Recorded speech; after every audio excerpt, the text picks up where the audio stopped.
Should they change their changing as snacking? Snacking, maybe you used to snack on certain things in your 30s. You should not do that in your 40s, or it's normal. I don't think there's a big no to anything.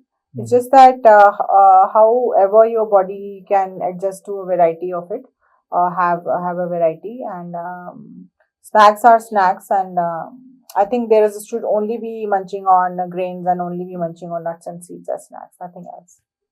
And what kind of nuts? When you say nuts, what specific nuts? All nuts, all nuts. nuts. Yeah, a variety of nuts are very very important. Though we say Brazil nut should be have, it's very rich in selenium. It should be have once in a week. But all nuts, a variety of nuts, and you say a fistful of nuts are enough. 1.5 ounce to 2 ounce is a good amount of nuts that you can have, like from 40 grams to 50-60 grams.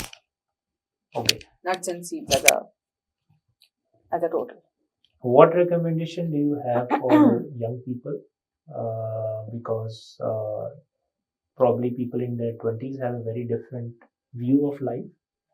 I think after 30 or crossing 35, your view changes. You have family responsibilities. You become more risk averse. You start thinking. You start planning.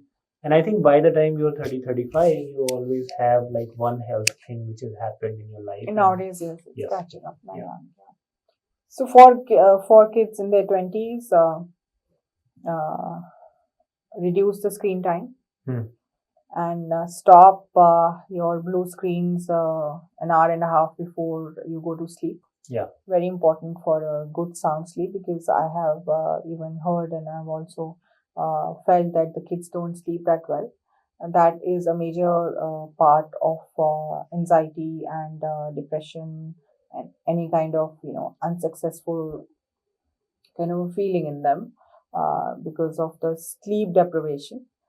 Sleeping gives the mind a lot of rest, and for resting mind you have to be off screen for about 1.5 to 2 hours before your bedtime, and do a little meditation, do a lot of physical activity. Do not keep on sitting for longer hours, and keep walking, keep standing, and whatever way you can, just give lots of movement to your body, and eat healthy. When I say eat healthy, even if you are having a little bit of any kind of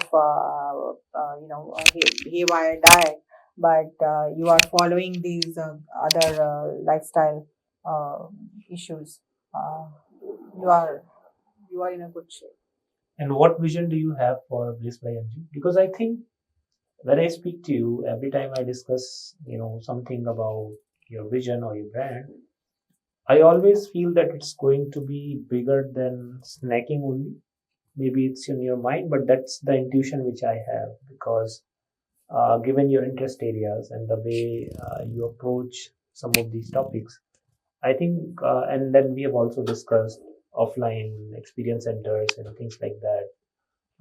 So what is your vision? Maybe did you plan over last 6 years that this different phases I'm going to build, or this is where I am now and this is where I'm going? Everything has been a journey, and I'm really enjoying. I don't know what the final destination will be. It is like I feel I am like a branch of a tree, where it's just growing right now. So whatever branches are, sub branches are also coming out and bearing fruits. I'm happy whether it is an education, or it is a cooking demo, or if it is an experience center, or if it is fresh food, or it is snacking.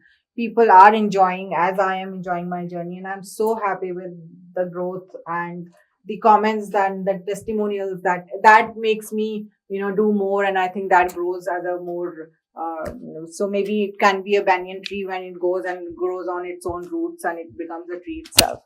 Yeah.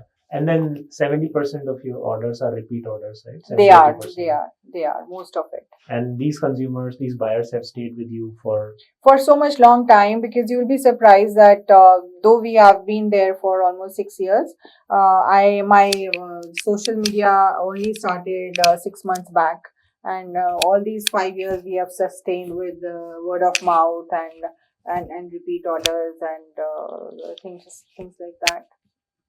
I mean, we've done big weddings also in a smaller way.